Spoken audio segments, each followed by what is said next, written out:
So in this presentation, I'm going to take you on a walk through history way back to when I was a college student in the late 1980s, early 1990s.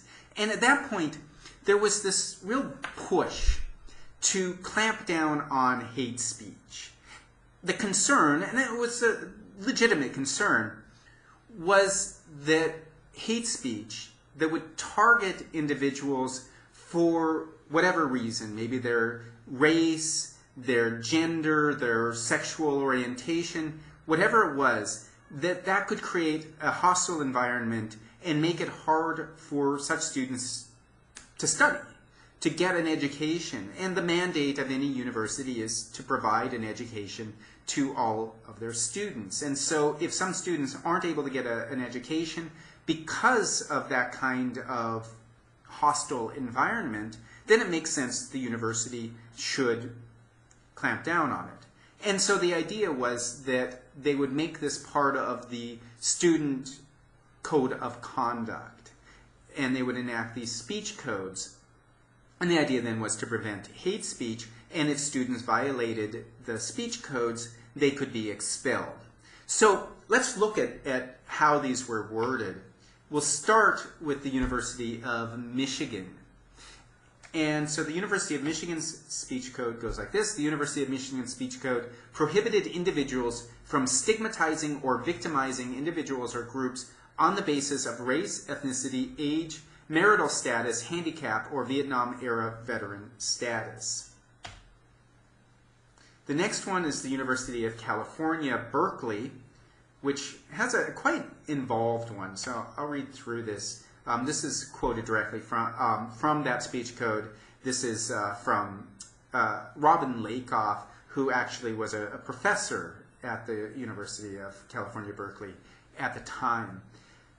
Fighting words are those personally abusive epithets which, when directly addressed to any ordinary person, are, in the context used and as a matter of common knowledge, inherently likely to provoke a violent reaction whether or not they actually do so. Such words include, but are not limited to, those terms widely recognized to be derogatory references to race, ethnicity, religion, sex, sexual orientation, disability, and other personal characteristics.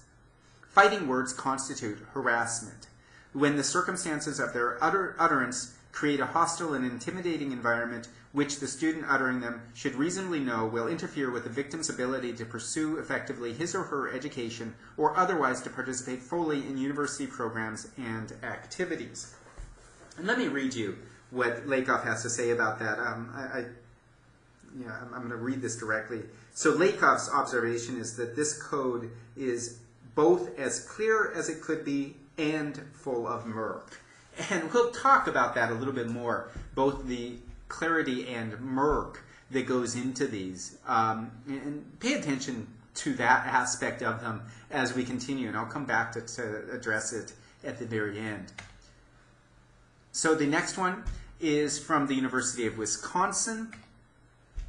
To be a violation of the University of Wisconsin speech code, a comment, epithet, or other expressive behavior must A, be directed at an individual, B, demean the race, sex, religion, color, creed, disability, sexual orientation, national origin, ancestry, or age of the individual, and C, create an intimidating, hostile, or demeaning environment for education, university-related work, or other university-authorized activity.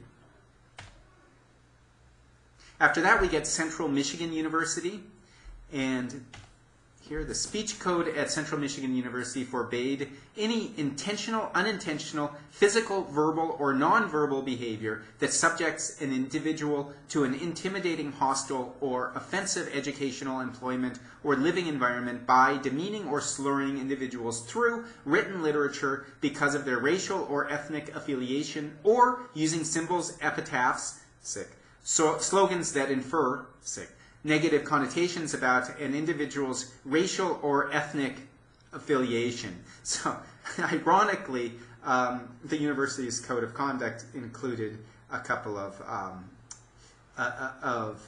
malapropisms. Epitaph, they meant epithet, and infer, they meant imply. All right, let's go on to the next one, which is the last of the ones that we'll be looking at, but there were many, many of these across the United States. This is just a representative sampling. But I'm going to conclude with University of Pennsylvania because we're going to talk more specifically about this one, because this speech code led to a really famous case, the water buffalo incident, which I'm going to leave to a discussion topic right after this. All right, now, the University of Pennsylvania's speech code prohibited speech that, one, is directed at an identifiable person or persons, and two, insults or demeans the person or persons to whom the behavior is directed, or abuses a power relationship with that person on the basis of his or her race, color, ethnicity, or national origin, such as, but not limited to, by the use of slurs, epithets, hate words, demeaning jokes, or derogatory statements, and three, is intended by the speaker or actor only to inflict direct injury on the person or persons to whom the behavior is directed, or is sufficiently abusive or demeaning that a reasonable disinterested observer would conclude that the behavior is so intended, or occurs in a context such that an intent only to inflict direct injury may reasonably be inferred. Okay, so we've seen those speech codes. We've seen how they are both as specific as possible and as full of murk as possible. And I want to think about why that is. Well, obviously, they can't just go and list the words that they want to forbid, right? You can't just say, okay, nobody on campus can use nigger, chink, spick, wetback, cracker, blah, blah, blah, blah, blah, right?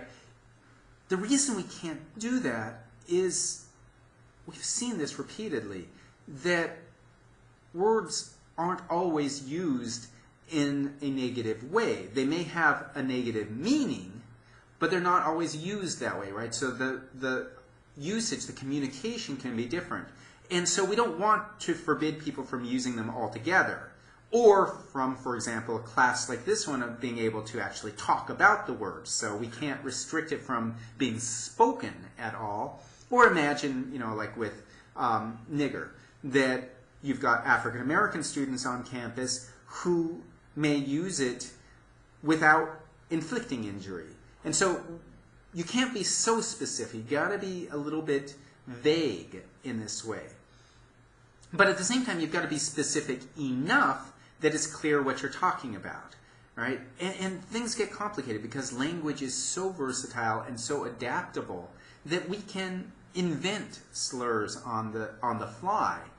And then the question becomes, well, was that hate speech? So you've got to define this carefully enough that it allows the ones that we all perceive to be acceptable without letting through the ones that they didn't consider acceptable. Now, the problem is that this all rests on this idea that I mentioned in the previous presentation about fighting words. So the Supreme Court has declared that fighting words are an exception to the freedom of speech, that you can censor fighting words, these words that are so abominable that they inflict injury, that the only reasonable response is to respond violently, right? Those are the fighting words, and they create this hostile environment, presumably, and so on. But the problem that the courts have had and the legislation has had in trying to enforce these fighting word laws based on this fighting word ruling is that the courts have always decided that they were too vague, that laws have to be specific enough that they can be applied objectively. But as we just said, that they inherently have to be vague so as not to simply do a blanket forbidding of certain words. So what the courts have decided pretty much unanimously is that these speech codes were unconstitutional, and that's why you don't see speech codes of this type anymore today, right, 20 years later.